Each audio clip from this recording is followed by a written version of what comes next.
Hello, everyone, and welcome to today's session. My name is Christine, and I am one of the English support teachers at the Manchester campus. And I'm so happy that you could join us today. Okay, so I need 30 minutes of your time because we're going to look at how we can completely transform how you approach your studies. We're going to go beyond moving from working harder and focus on working smarter. We're going to explore proven study techniques and show you how to supercharge them with digital tools that you already have access to. Now, it's not about adding more study time. It's about taking the time you already spend and making it dramatically more effective. So if you're feeling overwhelmed or just want to boost your grades or are simply curious about how to work more efficiently, you're in the right place.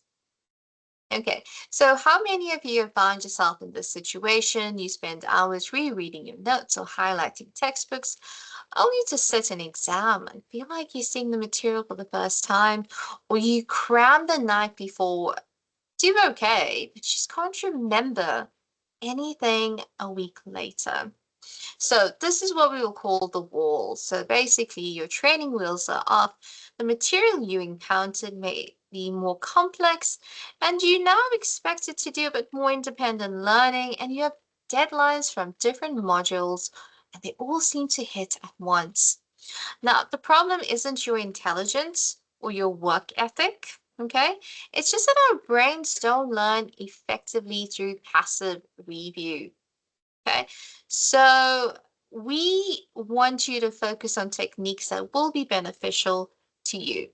Okay, so research shows about without active engagement, we will forget about 50% of new information within 24 hours and within 70% of that within a week. So that's why cramming is just not the way. Okay, you're fighting against how human memory actually works. Now, the solution isn't to study longer, it is to study smarter, using techniques that actually work with how your brain learns best. Okay, so here is a graph, and it's called Ebbinghaus forgetting curve.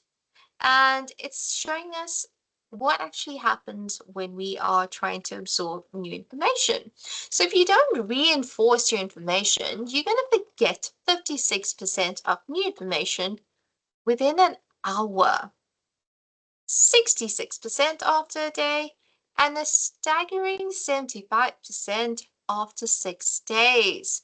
So, in practicality terms for you, if you attend a lecture on Monday, do nothing with information, you have gotten 2/3 of it by Tuesday. Okay, so this is why when you cram all those notes in, you are fighting your brain's natural process, which is to forget new information. But here's the solution. Active review. So each time you're actively recalling information, you dramatically slow down the forgetting process. So with strategic spaced reviews, you can flatten the curve and turn your knowledge into long-term memory. Okay? So let's look at ways that we can do this. Now, let's connect these really powerful techniques back to the Ebbinghaus research we just discussed. Now, each of these methods are specifically designed to combat that steep forgetting curve. Let's talk about the good news. We actually know how effective learning does work, and that is thanks to decades of cognitive science research. Now, I got 5 new techniques. There's 3 on this page, there's 2 on the next slide. And these 5 techniques are going to be your new best friends, okay? So make space for them. Now, the first is active recall. This is your superstar of all the techniques, okay? Don't tell the other techniques I've said that. So instead of your usual passive reading, where you just sit down and read over your notes, you actively test yourself. So I advise you close your notes and try and explain the concept. Use flashcards, create practice questions, and the effortal retrieval is what actually build strong memories. So you just want to constantly test yourself, get your friends to test you, you explain concepts to them, and it's more active. Now, what you could do is spaced repetition, okay? So spaced repetition is about timing.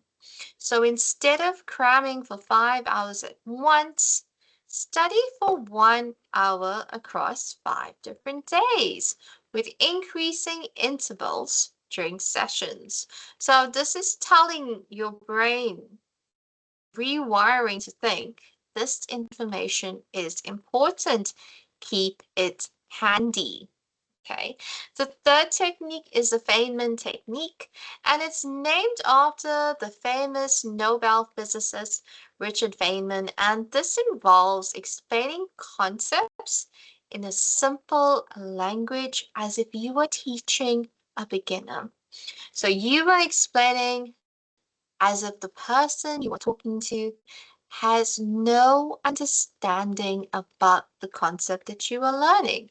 And it brings to show if you can't explain it simply, you don't understand it. So those are three techniques that you can incorporate. Let's go on to the other two. Okay. Now, the other one, or the fourth one, is interleaving. So instead of studying one topic for hours, mix different subjects or problem types together. Now, this may be a bit tricky and may seem hard in the moment, but it leads to much better long-term learning. Okay, and then the fifth technique that you can incorporate is dual coding. So this is when you are combining words with visuals, diagrams, charts, or anything else that it can incorporate and expand your understanding of that concept. So what this does is that it creates multiple pathways to access the same information in your memory. Okay, so rather than just chunks of text, you can have different ways to explain information, and your brain will store all those different ways and will incorporate that in your learning. So, what's the key insight here? Effective learning should feel effortable. You should incorporate a lot of effort into effective learning. Okay. Unfortunately, if it feels easy and familiar, you are not learning effectively. Okay. So we've got to put a bit of grease work in for us to learn effectively. Okay. So let's look at what we do have. We have digital tools, okay? The one I'm going to look at today is OneNote. I will say it's a bit of magic. It's really fantastic because it helps you to build an active learning system. And I want you to look at today's session and walk away knowing that you can transform your OneNote from a simple note-taking tool into your personal learning command center.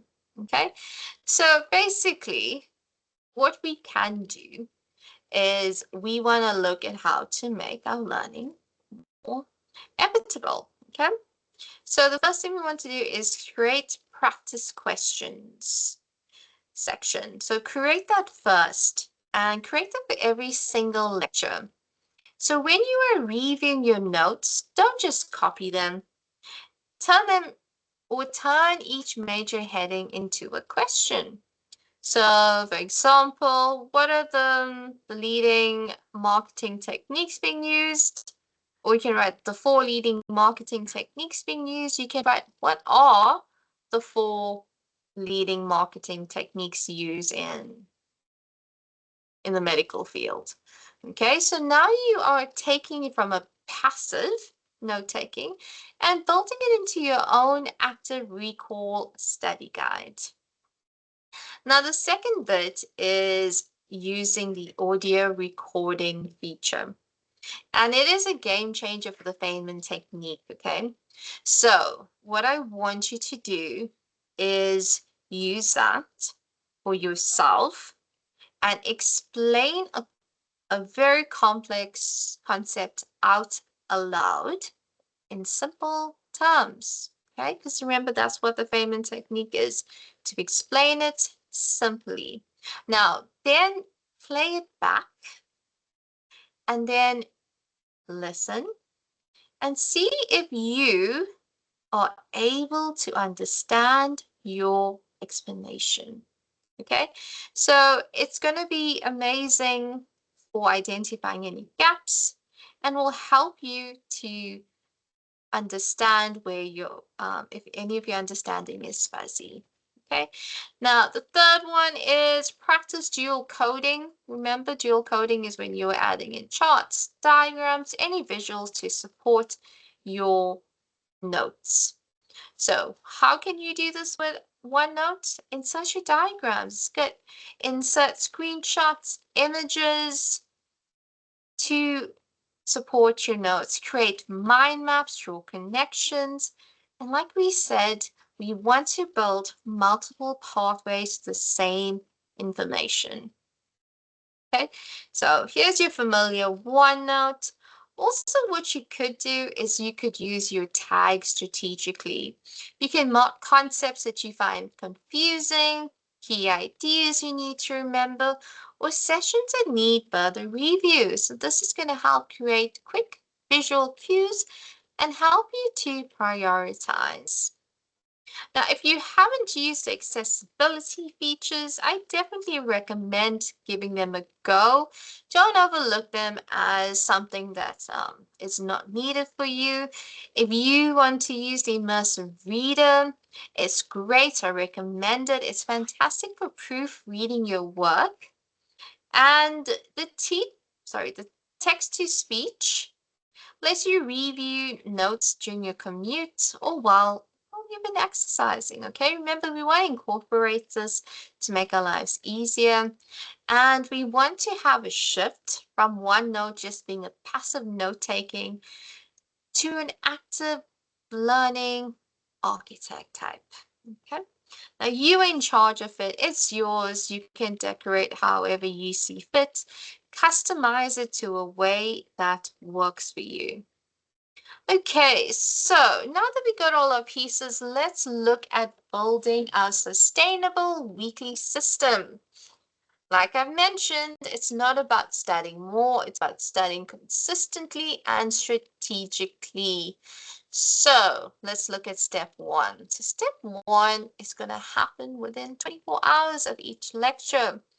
Don't let those notes go cold, okay? Spend about 30 minutes, like the length of this, transferring your rough notes that you've written down to OneNote and then creating those practice questions.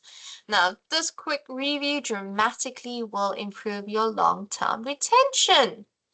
Now, step two is your weekend session, okay? Go through all your practice questions that you created using active recall. Now, be honest with yourself about what you know versus what you just recognize. Okay, so update your question bank on what you find challenging. Step three is your interleaved practice. So if you have PowerPoints that you've been using, mix it up from different topics. It may feel harder than studying one topic at a time, but this is the difficulty that we need that will lead to robust learning.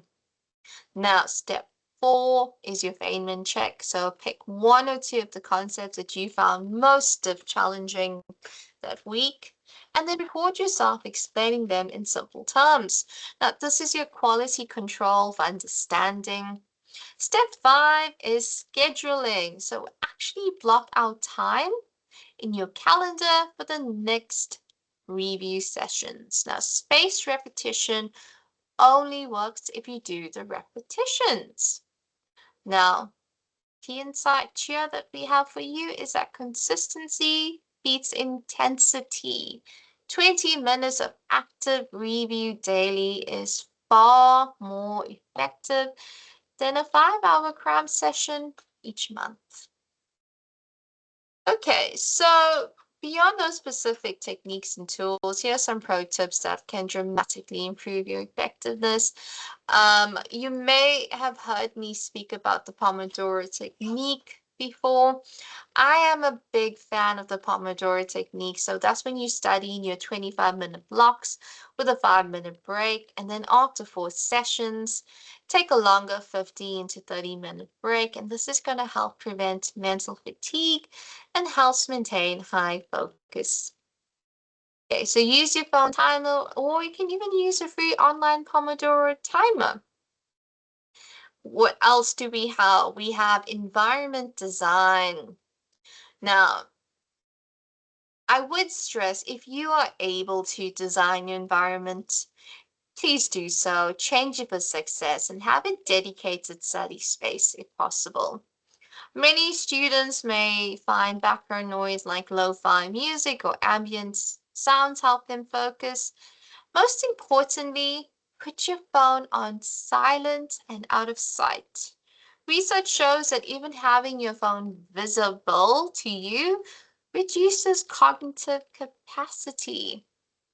And then my third tip that I also like is teach to learn. So form study groups, maybe using team meetings or WhatsApp groups. And then the actual act of explaining concepts to one another is one of the most powerful ways that you can strengthen your understanding. Create revision channels amongst yourselves where you can share questions and insights. Now, very, very important. Doesn't get spoken about enough, but sleep is super important. Okay, it's a non-negotiable for learning. So during sleep, your brain consolidates memories and clears out metabolic waste, and all-nighters hurt your performance. Okay, prioritize 7 to 9 hours nightly as much as it will be beneficial to you, especially during heavy study periods. I know it's almost a bit more difficult when you're studying a bit more. You want to have shorter nights because you've got so much work to do, but you really need to focus on getting good sleep. Okay. And fifth, incorporate movement. Short walks between study sessions improve blood flow to the brain. And regular exercise has been shown to improve memory and cognitive function. Finally, if you don't have one yet, I suggest having one. Have a weekly planning sessions. Sunday evenings work well for most students. Review what's coming up, set your priorities, and actually schedule your study sessions in your calendar. Okay, so planning is a force multiplier for everything else we have discussed. Okay, so just want to remind you this may feel like a lot to implement all at once, okay? So let's go to a realistic action plan. This week, I want you to focus on one lecture. Don't try and overhaul your entire study system overnight. Pick one upcoming lecture and then apply the OneNote method we discussed. Create your notes, build your practice section, and then try one 25-minute Pomodoro session using active recall with your new questions. Use PowerPoint's outline view for a quick review of your previous lecture. And then finally, schedule your next study session in your calendar. Okay, that's it for week one. I feel like those are small, achievable steps. Next week, scale it up, add one more lecture to the system, try the Feynman technique with one challenging concept, and consider forming or starting a study group. Now, another way you can track your progress is not just by your grades, but how are you feeling? Are you spending less time feeling overwhelmed? Are you feeling more confident in your understanding? Is studying more efficient? Remember, progress over perfection. Consistency with these methods will beat occasional perfection every time. The goal isn't to become perfect overnight, it's become a slightly better student every week. Okay, so key takeaways from today's session. I want you to remember to be active and not passive. So ditch all the highlighting and the rereading and embrace the active recall through self-testing and the Feynman technique through simple explanations. Now, secondly, be strategic, not random. So use the spaced repetition to schedule your reviews strategically, practice interleaving to build mental flexibility, and plan your study weeks in advance rather than just reacting to deadlines. Okay, now this brings us to the end of today's session. Thank you very much for your time and attention, and I hope that you found these study techniques helpful.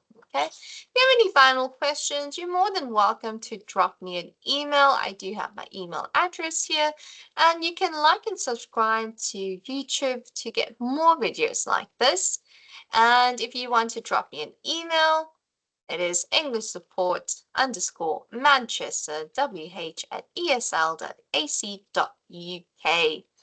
Thank you very much, and I hope this session was beneficial and you are going to look forward to studying a little bit more now. Goodbye.